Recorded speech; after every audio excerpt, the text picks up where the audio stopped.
got a real loud, lot of power in that thing.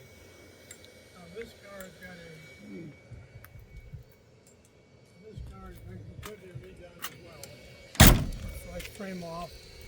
It's got a Chevy front end, Chevy suspension in front, and well, it's got a drag strip transmission in it. It's got a 3-speed transmission. And it's got a 700, anywhere from a 650 to 750 to the rear wheel horsepower motor. Wow.